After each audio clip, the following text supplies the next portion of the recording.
What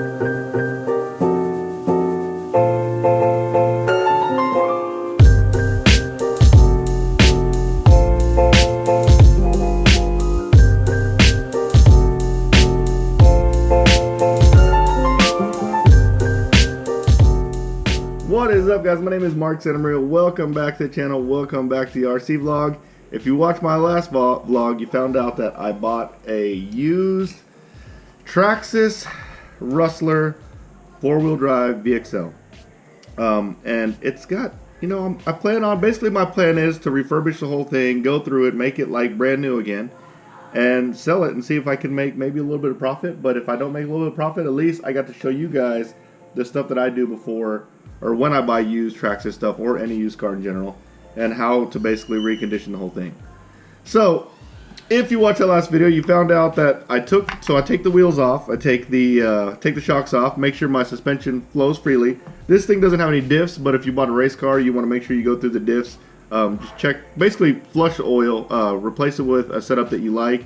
Also go through the shocks, which I went through the shocks, and I first thought that it was just the front shocks that were bent, because whenever I bought it, I could compress the front shocks, the front suspension, and it would just stick.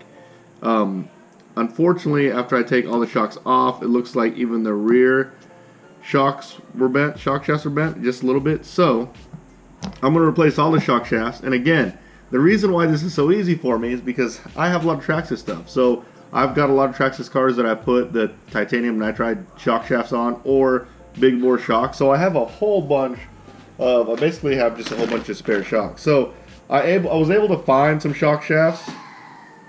Jeez, kids are going crazy out there. I was able to find some shock shafts that I need. I'm missing one rear shock shaft, but I found a rear shock right here that I'm going to pull the rear shock shaft off. So I'm going to replace the shock shafts, rebuild the shocks. Make sure I'm going to put some PT racing wheels in it, put a decent setup. So a lot of times typically Traxxas runs a little bit light on the shock oil. I'm going to maybe run a little bit stiffer shock oil in it. I'm going to do some research on what is in there, what's in there now, or what came stock with it, and then I'll figure out what to put in it. But so far, besides the shocks, I did notice something else whenever I cleaned the whole car off. And this thing, I mean, it is squeaky clean right now. Basically, again, I sprayed it down with Simple Green, blew it all off, and then put a coat of WD-40 on it, and it literally looks brand new again. So it already looks great. I did notice the steering link, the left front steering link, is just slightly bent. You probably wouldn't even notice it. Probably not going to make any difference in the way it drives.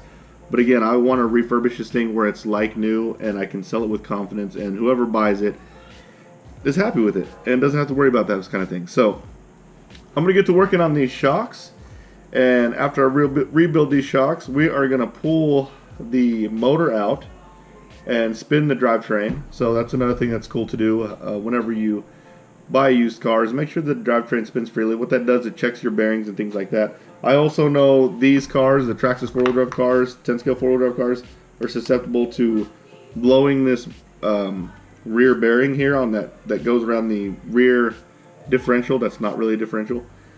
So I'm going to check the bearings there. I'm going to check the bearings in the drivetrain. I'm also going to check the mesh, and I want to see what gearing is in here. They told me that the high-speed gearing is already in here, which is what I would have put in it anyways. So we'll find all that stuff out here shortly. But let me get these shocks done, and we'll be right back. Alright guys, so I just finished rebuilding the shocks. It wasn't as easy or as pleasant as I was expecting. So first off, Traxxas shocks, they use this stupid E-clips. I don't know if you've ever dealt with the E-clips, but replacing the shock shaft was kind of a pain because I had to replace those E-clips, or pop the E-clips off and put them back on. I did ruin an E-clip, but a quick tip on taking the E-clips off: you get a small flathead screwdriver and you can kind of just pivot the E-clip off, and then when you put it back on, just get a needle nose and kind of just clamp it back on there. But the shock shaft replacement wasn't as fun as I thought it would be because of the E-clips. I had to take all the E-clips off, so that's a total of 8 E-clips I'd take off. But I have a good example of buying used equipment and what to expect and what you can't expect, or what you don't want to see. But one of the shocks was completely blown to bits. And when I say completely blown to bits, the shock body was stripped, the threads were stripped, the shock cap, those threads were stripped. Also, it was missing the bladder. So it seemed like what happened is maybe they lost the bladder. Maybe the shock cap popped off, and instead of putting a bladder on there, they just tried to screw it on there really tight. But that was all blown out. I ended up replacing the shock body, replacing the shock cap. I put a new shaft. It's basically a brand new shock. I rebuilt it. But all the shocks have brand new shock shafts now, so they're all perfect. They're butter smooth. I replaced the oil with PT Racing Oil. Big shout out to PT RC Racing Oil. They're a sponsor of mine. A lot of support. So big shout out to those guys. Those guys are local in Dallas. So big shout out to Pablo Tejada. But all this stuff, all the shocks are rebuilt. And I'm about to put them all back together. Look at how beautiful these shock shafts are. Brand new shock shafts, guys. All rebuilt. So I'm about to put all these shocks back together. And then we will check the drivetrain. And the way we'll check that, we'll basically move the motor away from the center diff. Or not the diff, but the center spur gear. And we can just spin the drive shaft. And I'll show you guys how to check to make sure the bearings aren't blown or there isn't any other binding in the drivetrain. So let me finish these shocks up and be right back. Alright.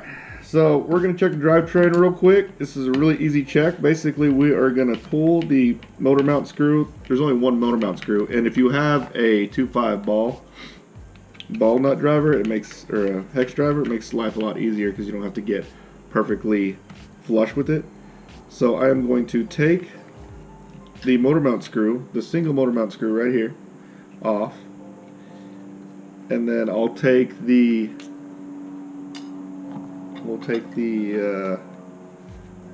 motor cover off,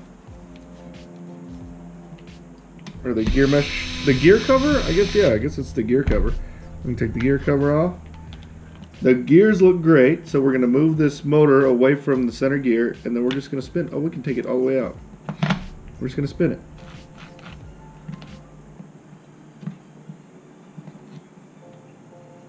There we go. Everything looks good. I took a look inside. Everything looks perfectly fine. It's perfectly clean. I checked the gearing. They told me that the high-speed gearing was in it, and that is confirmed. This is a 54-tooth spur and then a 17-tooth pinion, and these spurs and pinion look perfectly. They look beautiful. They don't look all beat up. A lot of times, if they're beat up, there's going to be kind of chipped out or a little rough, maybe even a little sharp. But these look fairly new, so everything looks good. I'm going to put this thing back together. And I got another situation that I get to tell you guys about, but it won't be in this video. So let me put this thing back together. Alright guys, so I finished the rebuild. I basically rebuilt all the shocks. I put new shock shafts in it, put new PT Racing 550 weight oil in it, which 550 weight is about, it's 550 CST, so it's a little bit more than 35 weight oil in it. Traxxas has a tendency to run a little thin. They run about, I believe they run 30 weight oil in their stuff. I feel like the car just handles this a little bit better with a little bit thicker oil. I ended up going through the drivetrain. I checked the drivetrain. I checked all the bearings. All the bearings look great. Everything looks perfectly clean. The car is like new now. I also replaced the turnbuckle. I noticed that one of the front steering linkages was a slightly bent. I ended up replacing that, so that is perfectly fixed. It looks beautiful now. However, I did mention there was some other thing that I noticed that I found out that I'm not too happy about. But again, this is the risk you take buying used stuff. And just so you know, Indy hooked me up on this deal. They weren't trying to run a quick one on me. I knew what I was getting into. I knew that this car's been driven, and I knew I was going to rebuild it. Big shout out to Indy RC World for letting me do this build and selling me this car. But I ended up grabbing a remote. I grabbed the remote that I knew the remote that came with it. So this is the remote that comes with this. Is a TQI. This is Bluetooth enabled or a Bluetooth capable TQI remote by Traxxas. I knew this was the remote that came with it. This is the only TQI I found whenever I was in there looking for stuff. So I figured this was it, and it is not the correct remote. So I have to rebind the remote. You would think that it would be as easy as rebinding the remote to the receiver. However, this receiver, it does have TSM. There's a lot of settings that need to be configured. I haven't even messed with TSM. So that kind of sucks, but it does give me the opportunity to show you guys what TSM is all about, and I get to experience. I've driven TSM on track before, but we'll see how it is when we're just driving in a parking lot and like everyday bashing. But we're done. for now, until we buy the remote, which you guys will see more videos of that later. Anyways, thanks for watching, guys. If you like this video, smash that like button, turn on the notification bell, subscribe to my channel, and you guys will see me next time. Later, guys.